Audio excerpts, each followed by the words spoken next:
Hello friends, my name's Supermini, and just as a quick precaution, just before you get in this video, the audio lags in this. I don't quite know what's happened, but basically the game audio lags by a couple of seconds, which it makes it a bit strange to view, but hopefully that shouldn't distract you guys too much. There's nothing really I could do. I mean, I could go back and re-record it, but this video is already, or these videos have taken a ridiculous long time to get out already, so I figured I'd just make do, and hopefully you guys can still enjoy the video. It doesn't affect the Fiesta video, thankfully, so you won't hear this on the Fiesta video, but just as a quick precaution. Anyway, let's get into it. Hello friends, my name is Supermini, and welcome to part 2 of my Sports Supermini Championship thing. Today we're going to be racing this. This is my Camo Citroen DS3 complete with racing stripes, because racing stripes make everything faster and better, right? I've changed them around from my usual racing stripes, so I've put like a little orange highlight in it instead of a white highlight, because reasons.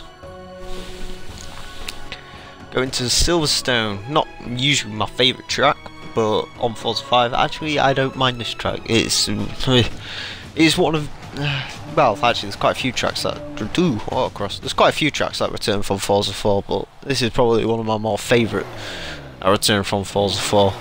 Look at the orange stripes, fantastic. Right, let's go. So the Citroen DS3, it's a car compared to the other cars in this category, which is the Fiat 500 and the Ford Fiesta ST, this is my least favourite. I don't hate the Citroen DS3, I just don't find it as good as everyone else seems to. Everyone else seems to absolutely love this car. They say it's one of the greatest looking cars, they say it's a really nice car to drive, they say the DS3 racing's a pretty good hot hatch. I'm not a huge fan of it. I would personally rather have a Fiat 500 over this any single day of the week. In fact, there's quite a few cars I'd rather have over this. Now, that's not to say if you were to give me the keys to this, I would say, nah. You know, it's not a Prius. I wouldn't say no. I would, you know, I'd definitely quite happily take it off your hands. But I don't really like this car as much as everyone else does. I will give them credit on this interior. It's quite a cool looking interior. I don't know if it's quite as cool as the Fiat 500s, but it looks alright, I guess. I like the hazard light and everything. I've actually been in a DS3. We had one as a courtesy car when the 308 went in for some paintwork.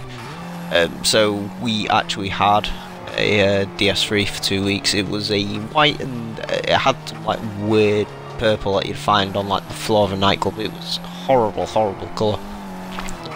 I think it had a 1.4 diesel engine. It wasn't the worst car in the world.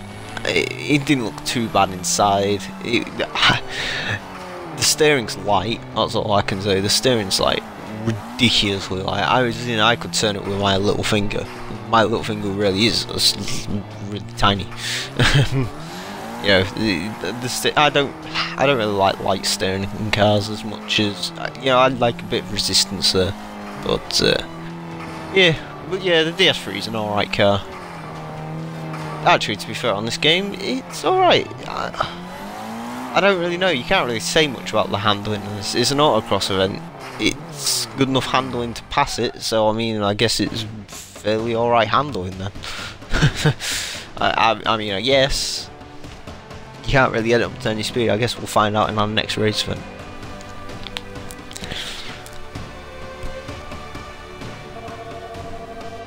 I will say it doesn't actually look bad with the car on racing stripes. They were initially there as a bit of a joke because I didn't really know how to paint this car, and I didn't really want to use the normal paint job, so I decided to do this. But yeah, it doesn't look too bad. Not at all.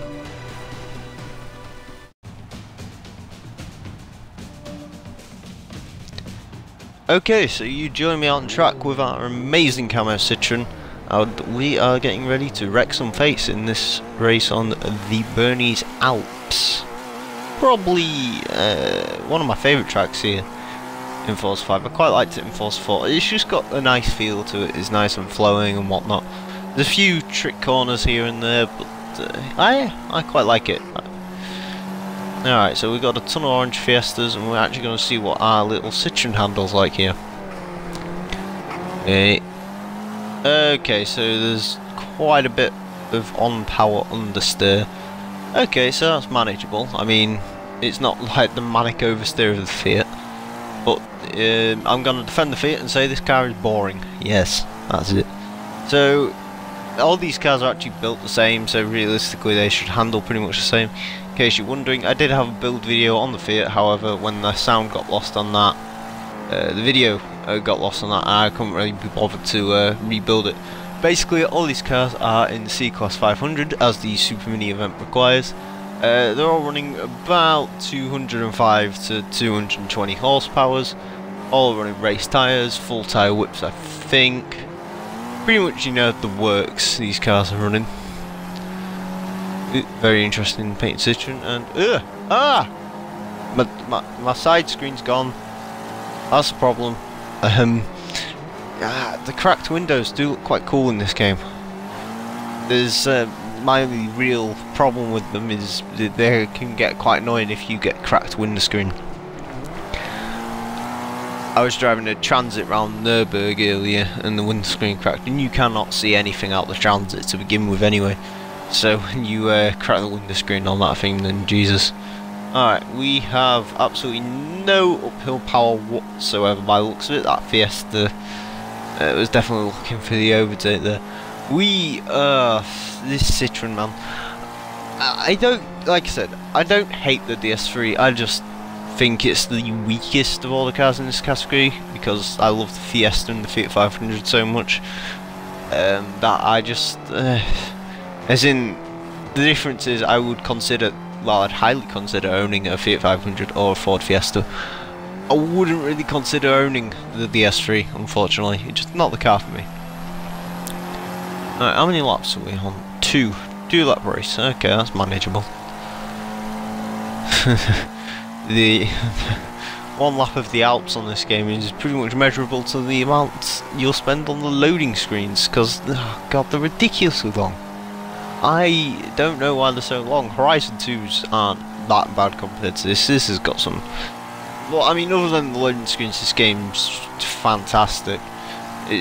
I've actually been playing this more than Horizon 2 over the past few days, just because, I don't know, because I got an Xbox One quite late, you know, I had to get mine with Horizon 2, I sort of missed out on this game a bit at launch, so I'm sort of trying to catch back up with it, and, yeah. When the screen's cracked. Yeah, see this cracked windscreen with the convenient hole placed in the middle, you'll see there, of the crack. That's quite interesting. I mean, I suppose it's a good thing that it leaves like a little small crack that you can see out of, because otherwise it'd be like incredibly infuriating, but still.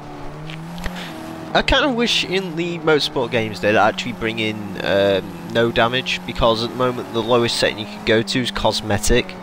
And as much as I'd still probably run simulation damage, it would just be quite nice to see. I mean, Horizon 2 has it.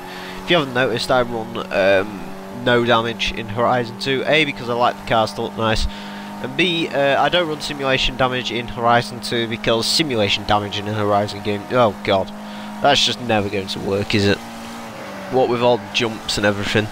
And as well as that, the AI, a little bit overzealous. I mean, in this game they can bump and grind into you, but on that game, because it's a bit newer, the driver tiles are a bit less qualified, shall we say. Or rather, everyone's an idiot. Okay, so are we actually going to catch first place? Probably no, we're not. This is not a good sounding car, I just realised that as well. But thankfully we don't really have to listen to it much anymore, because that is the Citroen DS3. In the next episode we'll be taking a look at the Ford Fiesta ST, which is a car I actually quite like, and I won't say as many nasty things about it. It also won't have this amazing war paint on it. So yeah, that was the Citroen DS3. Again, a car I don't particularly like, but this one's proved to be quite good. Bit of understeer, but it looks quite cool with the camo and the racing stripes. I think it suits the car. You know, it was supposed to be done for a joke, but it suits the car. The DS3 is supposed to all be about creativity and whatnot. Anyway, until next time, where I'm in the Fiesta ST, I will see you guys next time.